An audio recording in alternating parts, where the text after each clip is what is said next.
Shalom. Kalala Yemla, Yahweh Bashem, Yahweh Shai, Bashem Akakudash. Double honors to the apostles of Great Millstone. Shalom to the Akim pushing this word in sincerity and in truth. Today's sorry, okay. To the men, women, and children that call upon the name of Yahweh Bashem, Yahweh Shai, believe in doctrine and waiting for deliverance. Shalom to you as well. This is Kazak from GMS Jamaica, and out here with another quick lesson. Hopefully it is edifying to you, listening and watching. Now, as we can all clearly see, in the news, we basically in beautiful times, beautiful prophetic times. We see the things that take place between the U.S., Iran, and Israel. And we see we see the we see the we see the response. Just recently, we see an article from the Guardian where basically I say UK, Germany, and France, they must show some type of readiness to also put their hand on Iran, if needs be. And yes, this is a beautiful thing, because according to the scriptures, these same nations, these same countries who are basically showing allegiance to America, and seem like them done with what America is doing right now. Them same one are gonna become the enemies of America at the end, and eventually burn America, send missiles upon America along with even America's enemies. But the main point of this lesson is that yes, this is very beautiful, right? Again, as I say, in terms of prophecy, because we are see the moves are get made for this war of Armageddon kickoff. However, there's still the most important prophecy will ever take place, which is the MOTB, right? The mark. That mark.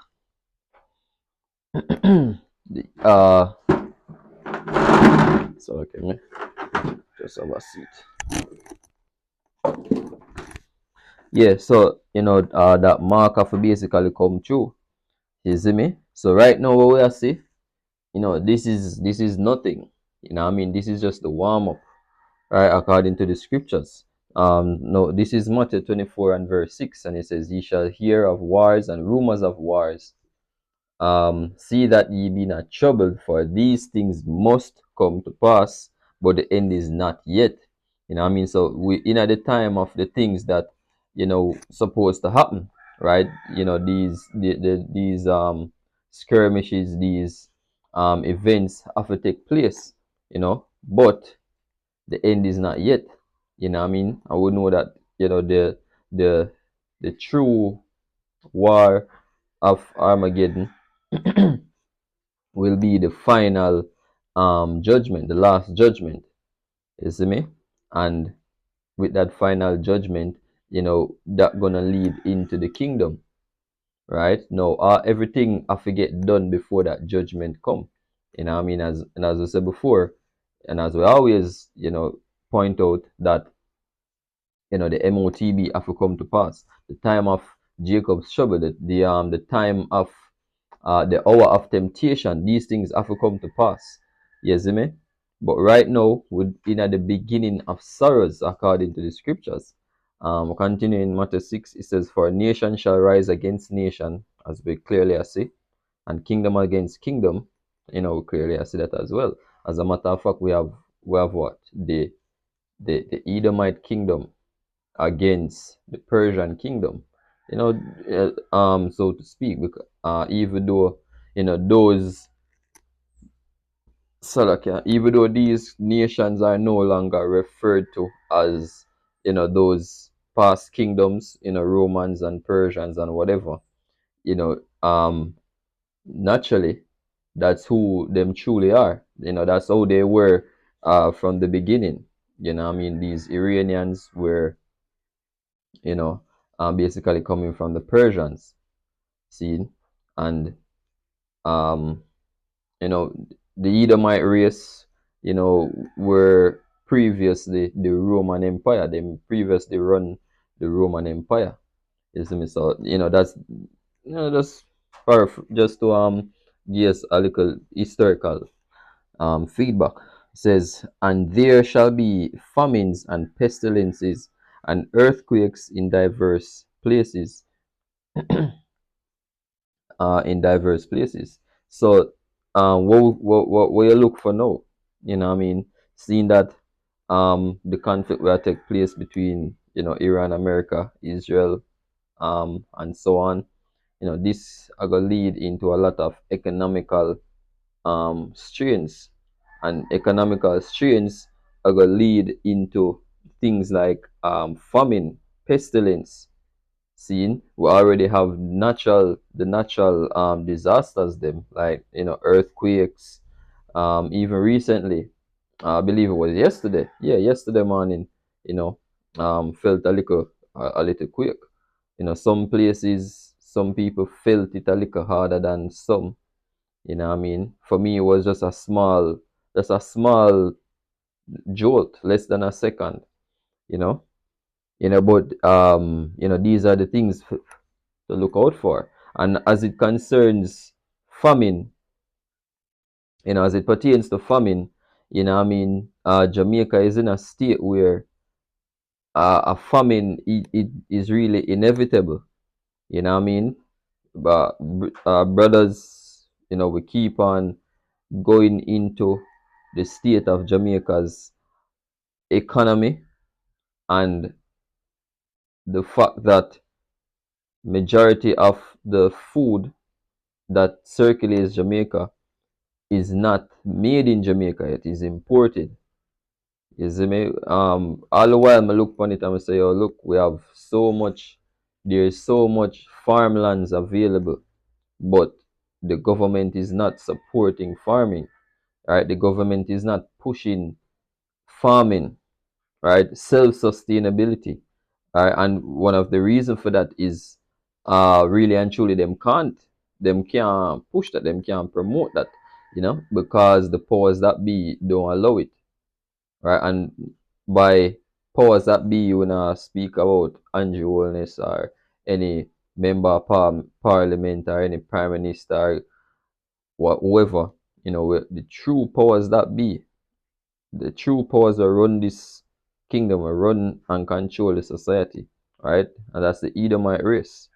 Seen from World Bank, the IMF, all of these so-called lending institutions, them are the ones that control these countries, right? Them control your money supply, them control your central bank. Seen, in other words, just to put it plain and straight, what I mean, these small hats, right? The gutter rats, seen, the shoes, right? Them are the ones that will control the society. Them are the ones that um they are the ones that decide if a country is allowed to be self-sufficient or self-sustaining. You know what I mean? And right now, Jamaica is not allowed to, be able to sustain themselves in a certain case. That's why there's no push for farming, even though you have, certain parish, we're known for certain crops, or like St. Elizabeth, for example, and we know them known as the bread basket in Jamaica. You know what I mean? There really isn't a huge or a large push, for farming take place in another island. You know what I mean? But yeah, just continuing, earthquakes in diverse places. All these are the beginning of sorrows. You know what I mean? All of these things are just the beginning of what is to come. And what is to come, the ultimate judgment, is basically by fire, right? The ultimate judgment, which the whole world are get judged by, is by fire. The nuclear missiles. See? Um, let me go. Let me go. Let me go. Let me hit the point with was it second is just me a second. Let me see if we can.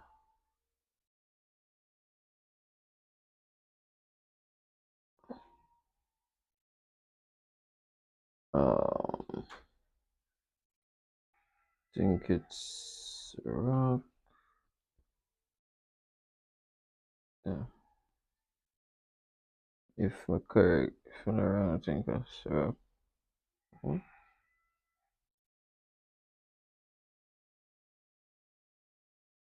Mm. Oh no, I know Sirach. Wait,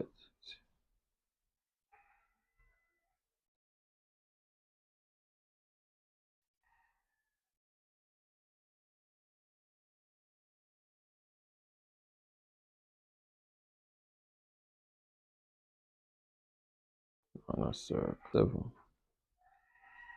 Uh,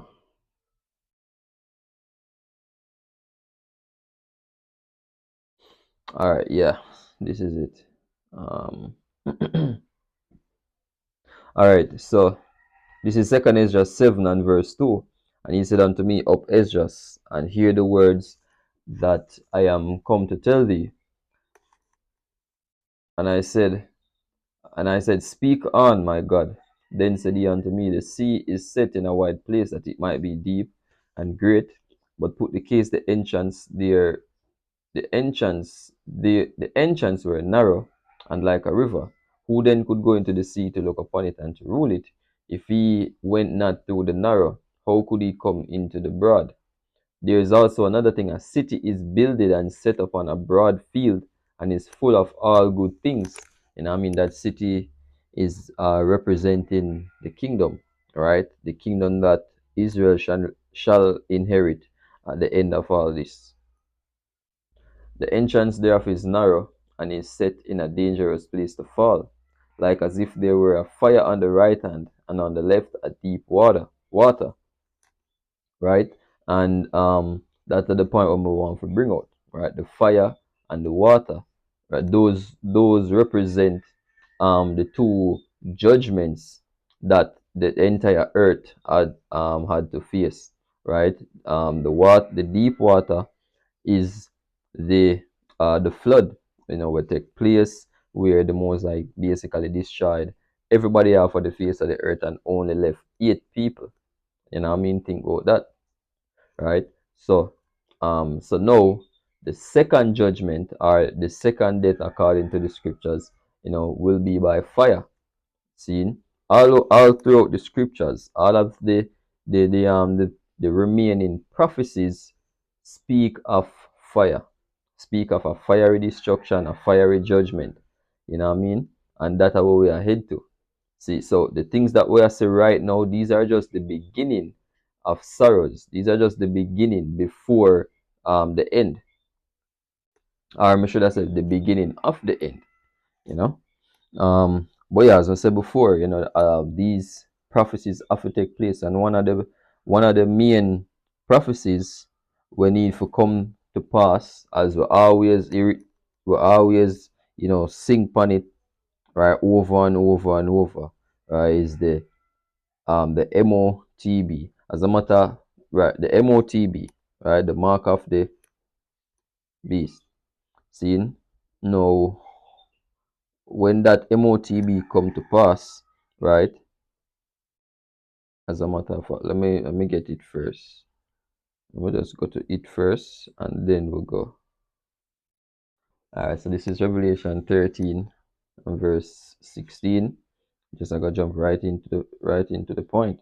Verse 16, it says, And he causeth all, both small and great, rich and poor, free and bond, to receive a mark in their right hand or in their foreheads, You know what I mean? And this mark is basically that RFID technology, that microchip, you know what I mean, which will be placed in your hand or in your forehead, you know, in order for you to be able to function in the society where them are push, where them are built, you know. Um uh right. So the society where them are push for is a cashless digital society, a cashless digital society, you know, where them have full, like 100% control of everything, from the economy to your daily life, your daily living. You know what I mean? These rulers of the world will basically have control over everything, every aspect of your life. You know what I mean? Um, with the programmable money, you know, which a lot of countries have rolled out their CBDC, which basically means central bank digital currency. You know, um, these countries roll out their CBDC, and these CBDCs are basically controllable money, or programmable money, as what they how them would basically call it, you know. And with this money, unlike cash, where a man can basically do any little backdoor dealings, you know, cash in hand, um, uh, you know, that transaction is untraceable, you know, untrackable. Seeing with the CBDCs, every transaction will be recorded. Every transaction will be, as them say, transparent, right?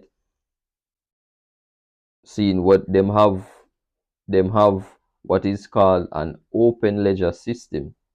Seeing which basically everything, every transaction will take place, is recorded, and anybody can go and pull up that transaction. You see me? We don't know who, you know, like pay attention to certain YouTube videos, you know. We come across a few YouTube videos more while we're them a break down certain crypto schemes or crypto scams, and them, you know, then we go through and them say, yo, this person crypto account moved this amount of money, and you know, just to show a little evidence, say, yo, this scam was basically a rug pull, you know, meaning them lure people uh, um for buy into a certain cryptocurrency, and then basically sell off for them, you know, stock, get up a whole heap of money and run off. Just that's the gist of it, you know. So the reason why, you know, a random YouTuber would be able to pull up somebody's crypto wallet and see their transactions is because of that open ledger system where we are go to. You know what I mean? So there will be no, so once that come into full view or full use, you know, there will be no more backdoor dealings. There will be no more under the table payment. Everybody have to go get registered. Every transaction are gonna get recorded. Seen? So that's how them are gonna have full control of you. Right? Cause you now go can it are gonna come to a point where, you know, they will be able to dictate how you spend your money, how who you spend your money with, you know, the things that you can buy, the things that you have access to with that money. You know what I mean? So so that's why, again, back in the scriptures it says he calls it all to have that mark seen, because in the digital system you're gonna need something to hold all of your information. So with just a quick scan, them can pull up your bank or deduct whatever payments from your account, seen, pull up your health records, pull up whatever information that is needed on you in that moment, seen. And in order for live in a the system, that digital system where them have create, you need that mark, you need that device in your skin. So continuing, um 16, yeah, receive a mark in their right hand or in their foreheads, that no man might buy or sell save he that had the mark or the name of the beast or the number of his name, right? And you know, as me say, as me I explain, it goes a little further than just mere buying and selling. You know what I mean? Your everyday life will be connected to that device, to that mark. You know what I mean? Them are gonna have control over what you do, where you sleep, where you go, things you have access to, all of that. Seen? Um, right. So in order for survive, them are gonna need to have that device. And them are gonna make it. Them gonna make build the system a way where you, in most cases, you wouldn't even, you're not gonna have a choice but for just take it, unless you are of the elect, you know what I mean, or the most high single you out for say, yo, look, you not take this, you see me, you not go, you are go, the most high get the strength to resist, basically, and that are the next precept we are go to, Revelation 3 and 10. Um, Revelation 3 and 10, it says, because thou hast kept the word of my patience, I will also keep thee from the hour of temptation. You know what I mean? So yeah, you um you live by the words of Yahweh Shem Yahushai.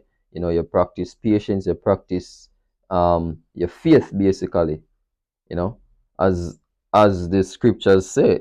All over the New Testament, in most of Paul writings, him speak heavily about faith, faith being what gonna save us in the time to come. You see me? Not whatever, not our works, not our not our kindness. You see me? Not because you feed some homeless people and that go save you. Faith in Yahweh Shem Yahushai. And that faith, the ultimate test of that faith will be with the the MOTB, the mark of the thing, the beast. You see me? Right? Which, as I said, the hour of, which, as me I read, it is the hour of temptation. You know what I mean?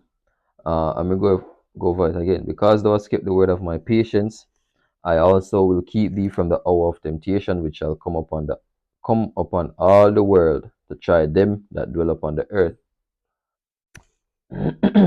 Behold, I come quickly. Hold fast which thou hast, that no man take thy crown. You know what I mean? Yep. Yeah. That hour of temptation, it's going to be unlike anything we ever experience in your life. You know what I mean? You're gonna get brought to, the brink of death. You know what I mean? Where the decision is between taking that thing and sub take it and live, or you don't take it and then put it to death. You know what I mean? But who would you rather, whose hand would you rather fall into, the hands of man or the hands of the Most High? You know what I mean? Yeah, and just finish it up with the last precept here.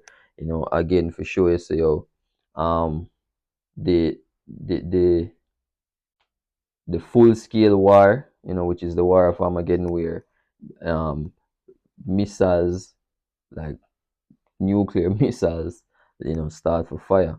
That are the last judgment, that are the end of all of this. Seeing this is Revelation 14 and 9. No, for sure, what I should say, the point for me that I try to bring out is that um that that full scale nuclear war will take place after the chip and after the digital system is fully in place. You know what I mean? Because this Revelation 14:9, it says, and the third angel followed him, saying with a loud voice, if any man worship the beast and his image and receive his mark in his forehead or in his hand, the same shall drink of the wine of the wrath of God, which is poured out without mixture into the cup of his indignation. And he shall be tormented with fire and brimstone in the presence of the holy angels and in the presence of the Lamb. Yeah, and that fire, brimstone, it's referring to um, the nuclear missiles, the intercontinental ballistic missiles that will be get out of here, that will be shot at America. You see me? So yeah, hopefully with that, this lesson was edifying more. Give our praises to Yahweh Bashem, Yahweh Shai, Bashem Kodash, double honors to the apostles of Great Millstone. Shalom to the Akim pushing this word in sincerity and in truth. To the sisters, to the brothers, sisters, and children that believe in the name and call upon the name, believe in the doctrine as well. Shalom to you all.